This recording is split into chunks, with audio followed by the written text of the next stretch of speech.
Jack Henderson, welcome to Beyond the Close. Mate, it's good to be here. It's very good to be here. Love having you up on the Gold Coast, mate. Full circle moment, isn't it? It really is. Aric a few years ago. It is. A lot's changed. Bit of water under the bridges. You got a child and We've got a now. kid and a partner, and we are on the waters. Some things are still the same though. The Henderson team is still out there, just really getting amongst That's it. right. So we've just been chatting about we had a nice dinner last night for the At the Aric. Pav? Yep, the Yep. Pav at the Tropic. Yeah. One of the great steaks. There was no, unfortunately, there was no bottles of rosé in buckets though, which is a shame. No, but I think that was probably for the best for all the punters and the attendees there. That's right. They definitely did want to see the Bendo. the old Hendo. Quick off topic. Learning yesterday, there was a guy by the name of Todd Herman. Have you heard him talk before? I haven't, but I've heard of him. He's got a book. It's all about your alter ego, and it talks about if you're in sales, for example, which is what he was talking about. If your natural personality is maybe an introvert or something that is not conducive to good sales, or anything that you're trying to achieve, having an alter ego where you can put that, in a metaphor, Batman cape on and get out there and be a savage. What would a good salesperson have? They would have all of these things, for example. So you'd put that on and that's not you, that's your alter ego. And mate, a few years ago, That really Pav really typifies. seen my alter ego. The Bendo. I mean, I think it's one of those things like the Hulk, and you've got the Hulk and whoever plays the Hulk, and that's sort of that's kind of how you. That's right. That's And you can what have multiple takes alter place. egos in your life. You can, and Like I you'll think leave some the serve podcast. you, and some you want to just keep in the closet. closet. So, mate, it is a full circle moment. We met back in 2019, 2020, maybe 2020, I think. You were just about to quit your job as a miner, so you're in the mines. You were on track to go from being a westy, who was a mining westy, Mate. to wearing suits in Double Bay, and then you did that. Going to be a minor Westie wearing suits in Double Bay. I mean, so the transition there to Double Bay was something that you did at the time and to great success. So maybe let's start at the start. So you started off, you've done a bit in property. You then decided to start a business in property, or at least work in property for an agent in Double Bay, and then very soon after that found yourself forced to start a business. Essentially, yeah. So 30-second story was, grew up in Western Sydney, did get into construction and mining when I got expelled from school at 15, 16. Construction first for, 6 or 7 years, and then mining for a couple of years in Newcastle. During that time, earning good coin, obviously, having low expenses because I was living at home. Started investing in property, found a real passion for it, and then the BAI popped up on as a Facebook ad, and on I clicked, and then As it does. got sold into the course. Didn't actually do the course. Just bought Didn't it. you do the course? Oh, I didn't commit to it for 6 weeks and then go out there and get after it. Like I'd bought it. I actually paid for it in modules at the time. I was like, every time I wanted a new module, I had to pay. It was the way I got closed. Got it. Part payment, That's a greasy deal.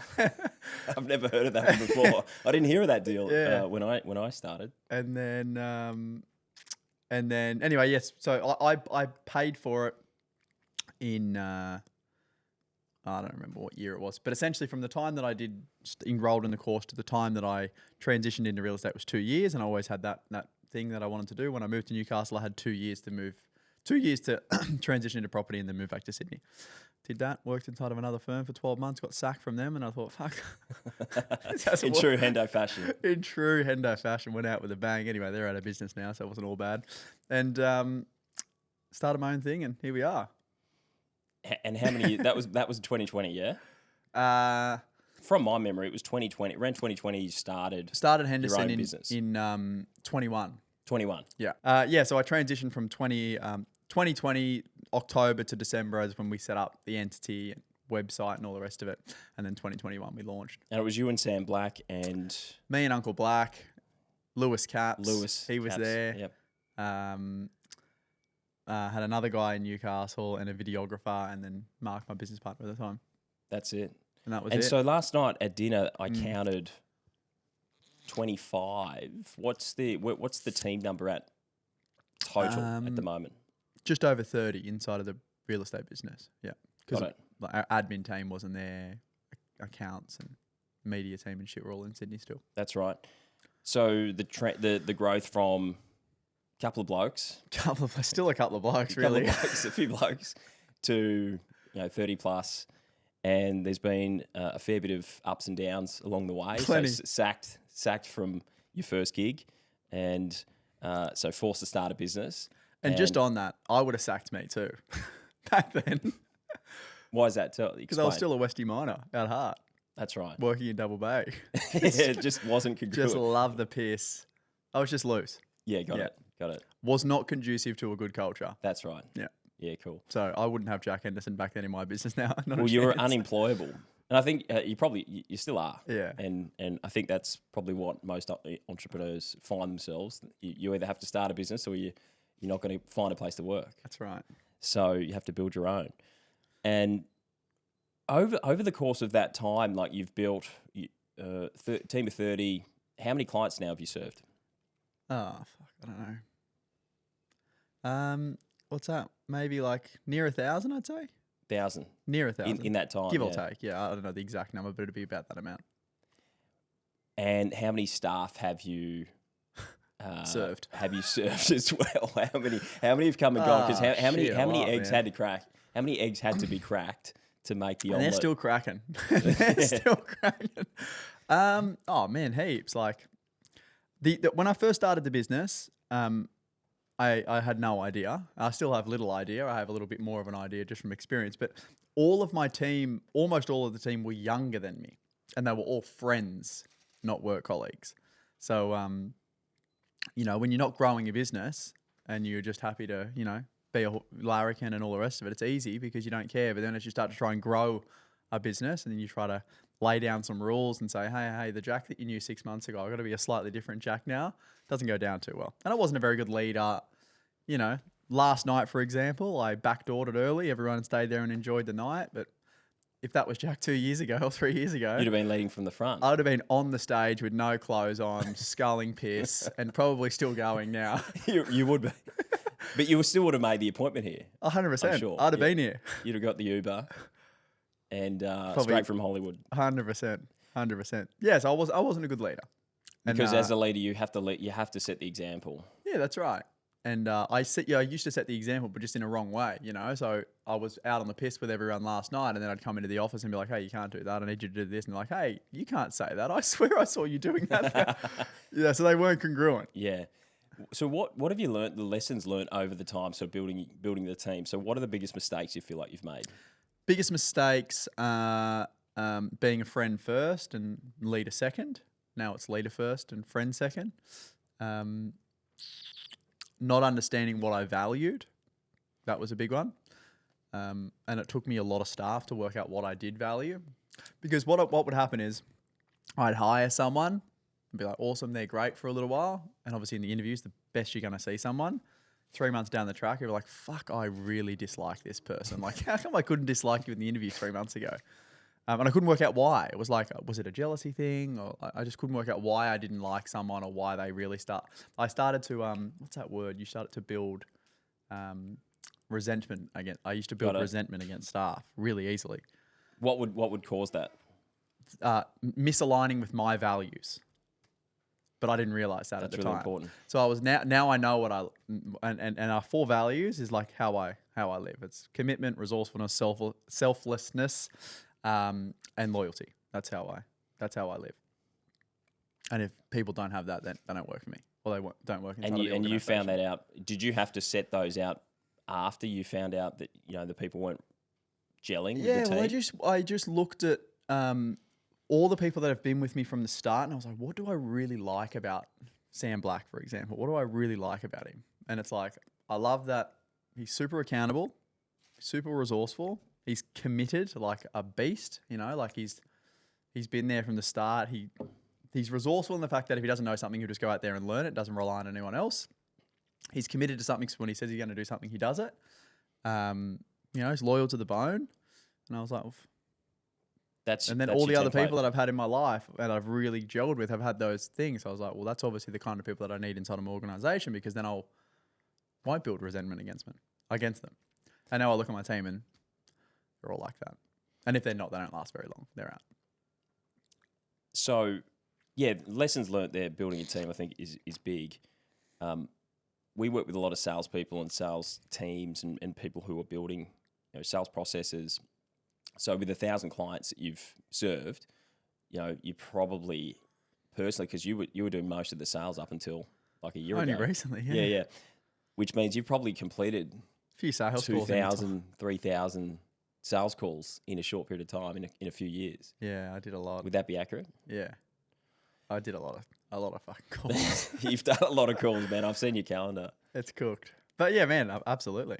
So talk me through your lessons in sales, sort of from starting the business, also in a competitive marketplace. So you set up shop in Newcastle and Sydney. So you got booted from Double Bay, but you set up pretty much around the corner. So you were serving still that marketplace. Yeah, it's a super competitive marketplace for your industry, but buyers agency. So there's a lot of established buyers agents, people with big brands, people with big reputations.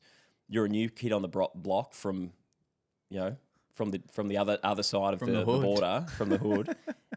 And so talk us through sort of setting yourself apart as a new kid on the block, selling in a competitive marketplace. How did you go about that at the start, and then what have you learned? So branding and marketing's always been a big thing for me. So like Sam, the guy I was just talking about, he started off as a videographer with me first. So I always produced content from day dot, and the content was very different from standard real estate, like, because I'm me, so I don't try and be anyone else. So that was something that separated me from like a point of difference in the marketplace. And then I had no prior experience in sales or real estate, so it's not like I had, you know, these beliefs from a, you know, past career, or like the things you know how people think, oh, this is the way it's always been done, so it's just how you do it. Like I never had any of that shit, so I think that really worked. And we were just hungry dogs, you know. So like we made a lot of calls and we did things that most other people wouldn't do. We, you know, had little ego about it as well. So like a lot of like, you know, when you got a reputation and when you grew up in an area and all the rest of it, you've got like this badge you have to wear of the person people think you are. Where I never had that because I didn't know anyone there. So fuck it. So you felt the freedom. Yeah, well, I didn't really have any other option, right? I was like, especially after I'd been punted from the other joint, I was like, it's all on me now, boys. And then you got a chip on your shoulder, and mate, our business was literally built off cold calling. I remember the first clients we signed up, we didn't even have a website, so we'd call people, cold call. Hey, it's Jack here from Henderson. Blah blah blah. They're like, oh, what's the name of your company? And they'd be like, oh, what's your website? I'd be like, oh no, we don't have a website yet. They're like, what do you mean you don't have a website yet? I'm like, oh, it's still getting built. Do you have an office? I'm like, yeah, we have a little office in Paddington. And man, we signed up fucking people. Buyers, yeah. Yeah. I mean, like, I was there from the start. I saw it. You know, you had a little call center in your office. That was the main mode of. And the good thing marketing. about it was no one, or in our marketplace, no one did it. So we were just dialing for dollars, and we just get all the buyers that weren't actually thinking about using a buyer's agent at the time.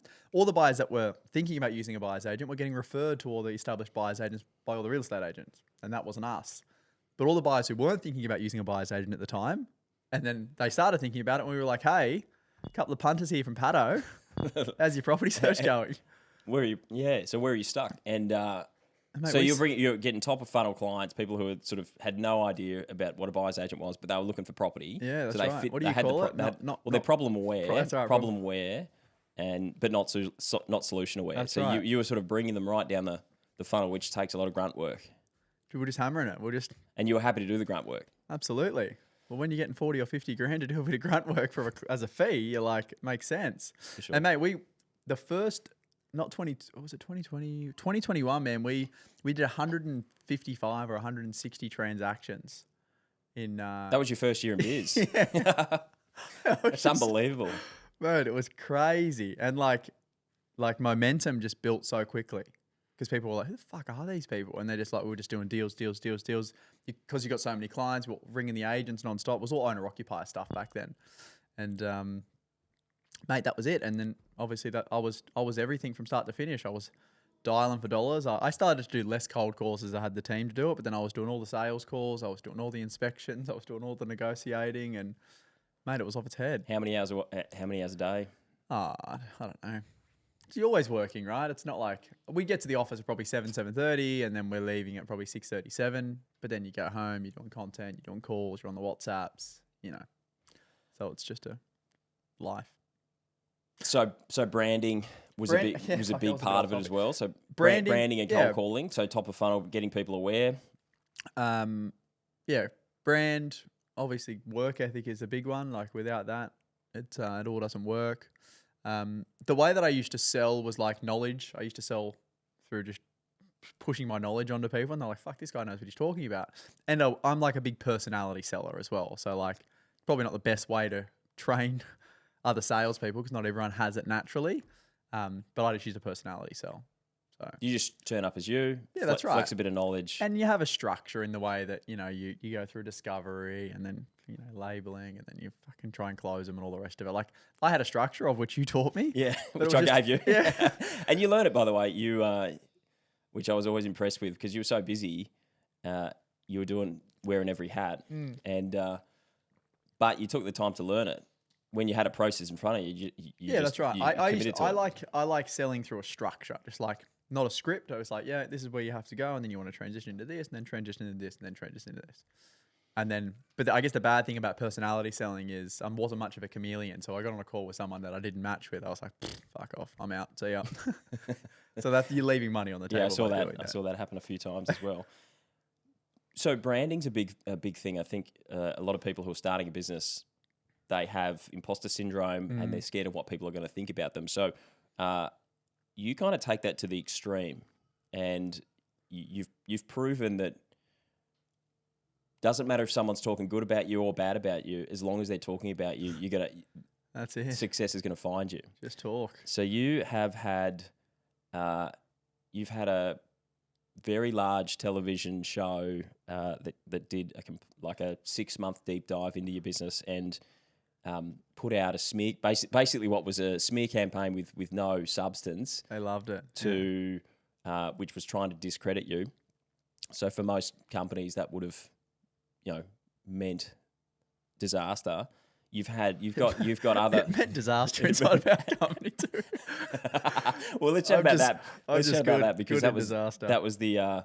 Hey guys, I hope you're enjoying the podcast so far. If you want to get in touch with us, go to the Closers Dojo on Facebook. This is a Facebook group, free Facebook group for anyone looking to sell or build a sales team. We do sales trainings in there. We share a lot of resources. I'm sure you'll get a lot out of it. That was something that was, even for your standards, it was pretty difficult to navigate. Yeah. You've also had a number of your industry colleagues, so from other companies and just, in their own companies, dedicate themselves to trying to bring you down. Stacks. Still to this day. So you're someone who I think has a lot of haters. Oh, yeah. But you've never been more successful. People are signing up and working with you more than what they have ever before. So talk us through that as a strategy, sort of just putting yourself out there, warts and all, bringing on whatever comes, and dealing with the things that come up, the haters, and just having the resilience to push through that. Yeah, well, it's not easy for starters. Like, we were down 30% on revenue last year. And for people who know business, when you're down 30% on revenue, it's not 30% on revenue. You're down about 30% of revenue is all of your profit, then everything else. Like, you're negative. So it was a fucking hard year. Plus, my partner had health issues. Plus, there's just shit going on everywhere. My life was I just felt like a cyclone last year. But I wore it with a smile and got through it and made us pivot, made me think, made me, realign and get clear on what our blue ocean was. And, that's how the accelerator strategies come about. But at the end of the day, yeah, I mean, the way that I look at it is as long as our clients are happy and, you know, they're writing reviews and they're having great experiences and, you know, of course you're not going to make every single client happy. That's just a part of business. If you don't make people unhappy, you're not going to learn and grow. But if it's the industry talking about us, then I don't really give a fuck. Because it's not one of these people who speak about us that I'd ever go, fuck, you know what? I really respect your opinion. That's true. I'd change spots with you. Like they're all deadbeats and fucking broke idiots, you know? So I don't get super caught up in it. But I would be lying if I said like, you know, even last night we left dinner and I'm in the Uber and I go onto my LinkedIn and there's this fucking cocksucker on there. Just chatting shit on one of my posts. What's he saying? What was he saying? He shared the ABC article. I had this Daily Mail thing that I featured in the other day, so I reshared it to LinkedIn. And there he is, this germ. You know, he posted the ABC article, like just literally to do it. I know, just to give me the shits. And I didn't bite at it. And then he commented on something else. Someone else commented, and then he commented under the comment. And I'm just like, in my head, I'm like, imagine it's 9 o'clock on a Sunday night and you're just sitting at home getting angry because you're reading my post. It's just funny. That's so hilarious. Um, Well, they say, talk good about me, talk bad about me, but please just talk about me. Yeah. So that's and that's happening with you. And I think people fear that though. People fear what you're actually going through because people fear being judged. And the thing about most people is most people don't give a shit about most people. Like, so if someone posts online, posts a social media post, most people aren't going to think twice. But the person who's posting is fearful that people are going to judge them. Everyone's too busy thinking about themselves. Yeah. That's the reality. Like, no one cares about you. Like, when you're walking down the street and you think people are thinking about you, people aren't thinking about you. People are thinking about them and what you're thinking about them. You know, like, That's so true. Everyone's just thinking about them. And the only people who are going to say bad about you are people generally who aren't doing as well as you anyway. So, I think that's a blanket rule. I don't think anyone who's doing better than you is talking bad about you. Yeah. And pulling you down. And I think it's just part of it. And like I've done shit and said shit that I shouldn't have done, and like it's just part of life, you know. Like, but has it helped you? So the branding side of things, you've just put yourself out there as yourself. You haven't tried to be anyone else. It's the most important thing without fail. Like everything over time gets commoditized. You know, like I'm in an industry which is a new industry, but over time you look at real estate sales. What's the difference between the best agent and the worst agent? Brand. They do the same shit. They use the same real estate portals. They use the same copy. They take the same photos. Like, it's just brand. Sure, there's a slight difference in negotiation and the work ethic, but like at the end of the day, there isn't a great deal. You know, and the reason that there's 5,000 people at a real estate conference now on the Gold Coast watching certain people up on stage is because the people on stage have a better brand than them, and the better brand creates more business, and then they perceive as someone who's better than them. You know, Ryan Serhant. That's the most prime example. How if you were starting again then today from scratch and knowing what you know now, what are the steps I'd do it miss? Exactly the same. Yeah. I'd do it. Is there anything you wouldn't do? Yeah, I probably wouldn't go on ABC again. Like, You but at the same time, that was a really good learning. You know, like I had a friend / mentor, you know, who's worth many hundreds of millions of dollars. And he actually, when he was growing his business, one of his businesses at the time, got smashed on the Current Affair and ABC because he was trying to do something that the market had never seen before in his niche. And it sent that business into liquidation. So he said to me at the time, he goes, nah, it wasn't that bad. He's like, that's a cheap lesson. That's the cheapest lesson you'll ever get. You know, imagine if this would have happened 5 years down the track when the business is doing, you know, hundreds of millions of dollars potentially revenue and you've got hundreds and hundreds of staff and all the rest of it. He's like, so if you learn the little things you can pull out of that right now and make sure it doesn't happen again, it's cheap. I was like, that's a good way to look at it. 100%. But I wouldn't do it differently. It'd be start with you know, I guess the end in mind, as people say, right? So it's over time, your brand and your audience is what compounds, and the more people that know who you are, the better it is. So create content nonstop every day, document the journey, and then off the back of that, service clients, and then just try and be yourself as much as you possibly can, because when you're yourself, no one else can copy that. So You can't be commoditized. yeah, that's right. Some people will love it. Some people will hate it. I've got a polarizing personality, so that's why most people or a lot of people dislike it. But I guess if you're a little bit more vanilla, like, 'cause there's some people out there that like you just love them, you know, like it's hard to hate them. I know so many people like that. I'm like, fuck, I wonder what it feels like to be like that. So some personality types people will really like. But I think it's about sparking emotion. So if you have a polarizing personality, the people that hate you will hate you really a lot. But then the people that love you, they're going to love you. They're going to really, really love you. And so the worst personality type is to be that sort of in between. Yeah. You know, where you are, people are indifferent. It's like, And like that sort of falls into sales as well, right? If we look at all of our clients, generally they're very similar kind of people because they resonate with, you know, myself, and then obviously the people who work inside of the company are all somewhat similar in nature too, similar values, similar energy, similar personality types. So then you attract a similar type of person, or it's people who like that kind of stuff.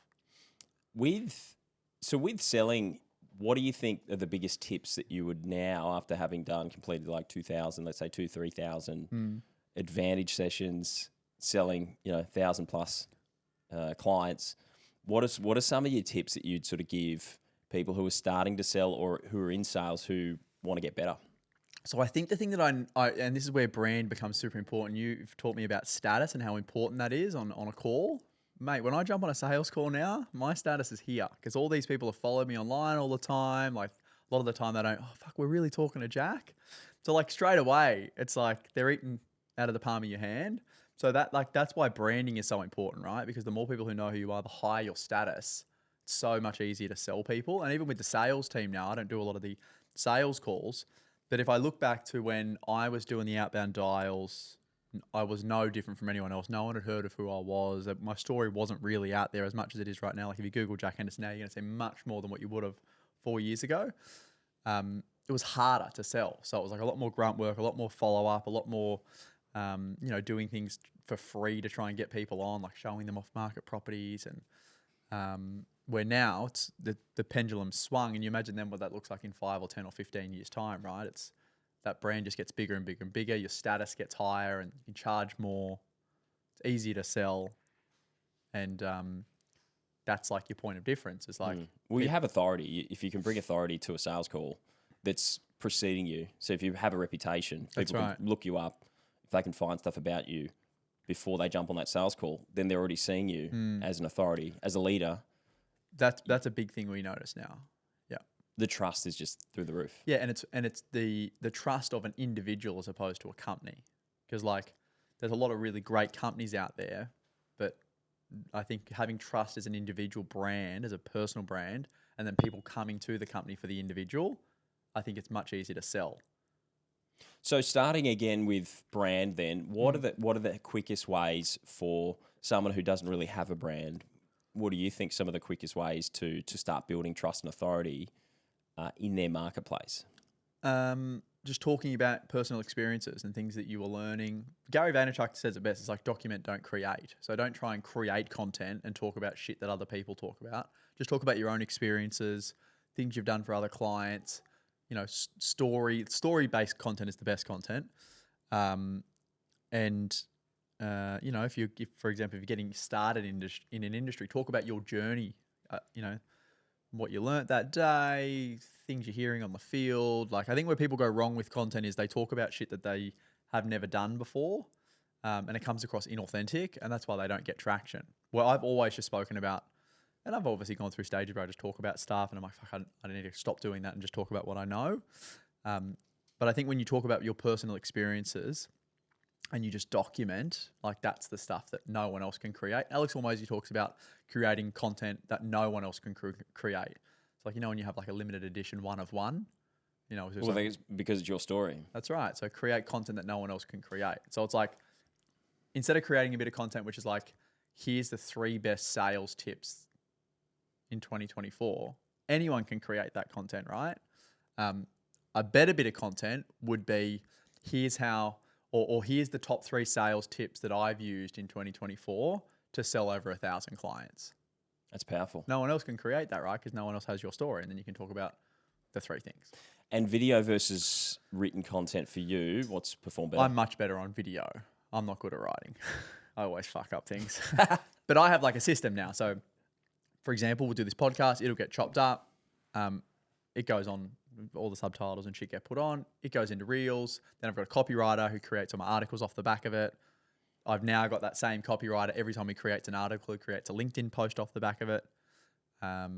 You know, if I can use ChatGPT for this, I actually use a copywriter for it because he's been writing my copy now, like my articles and stuff for years, so he knows the way I talk. I don't think ChatGPT's at the level. No, but if you're someone who doesn't have resources to pay, you could, for example, you could shoot a podcast like this on your iPhone, get it transcribed, put that transcription into ChatGPT and say, give me 20 articles off the back of this.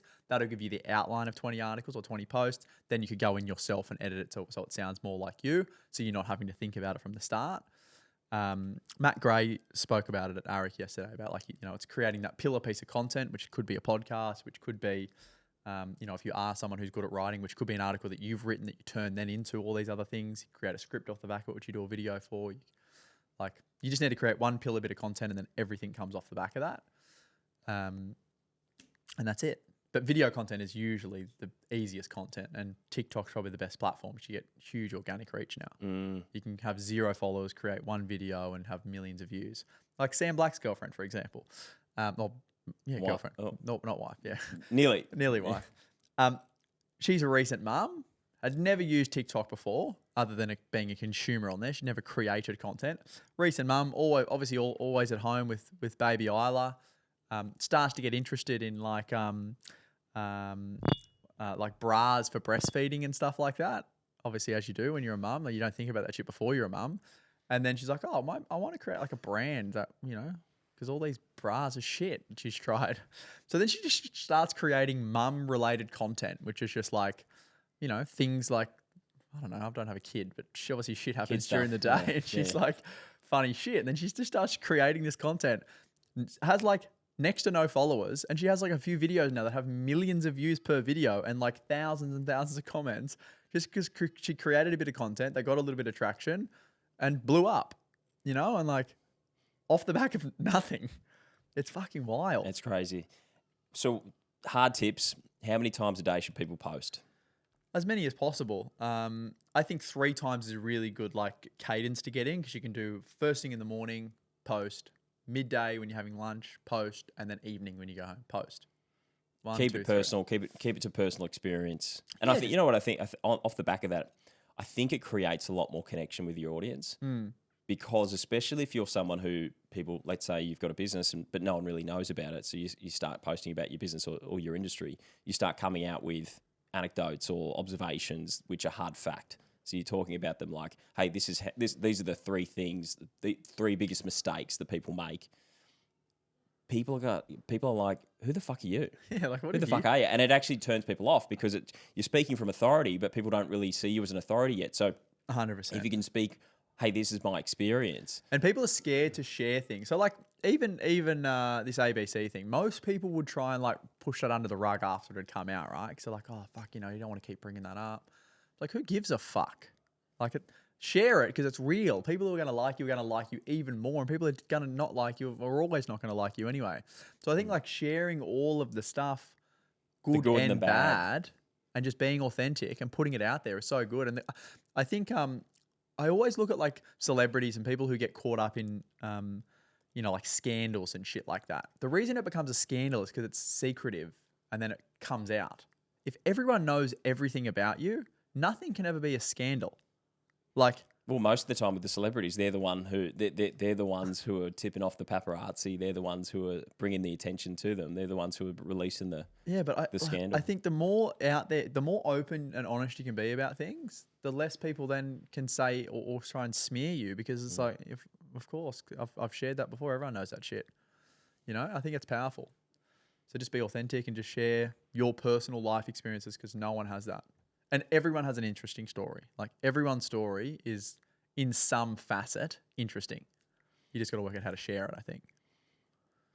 Jack, that has been a... Fuck, that was quick. Power 40 minutes. 8 o'clock already. We're up, man.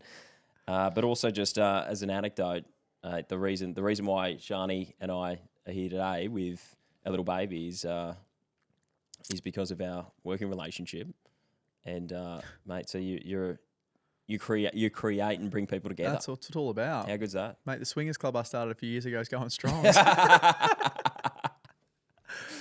Well, she couldn't be here today because our babysitter has a bit of gastro. So we organised the babysitter this morning. So she was going to sit here today and we were going to chat about it. But Indy's here with us today. So what are the big goals and what's the big vision for this year? Mate, tie up end of financial year. And we are going to be 30% down last year. This will be our biggest ever year by far, financially. That'll be, what are we up? I think we'll be up 45 or 50% on last year. More than 50% actually, no. Yeah, like almost 60% on last year. So that's a win. That's a big win. Win for the good guys. Congrats. We like that. That'll fill the coffers back up from draining them last year. So yeah, tie the end of financial year up. And then we've obviously got all our financial metrics and stuff for the new year, but we've just opened our physical office in Brizzy, Newcastle, Sydney, get Melbourne up and running. And then, mate, scale time. I got a big deal that I've just sort of signed off on, which will launch in the next couple of weeks, which should take our business to the next level. Wow. Give the punters something to talk about, you know? It's exciting. We'll watch the space. Yeah, it's going to be good. And Endeavour Build too.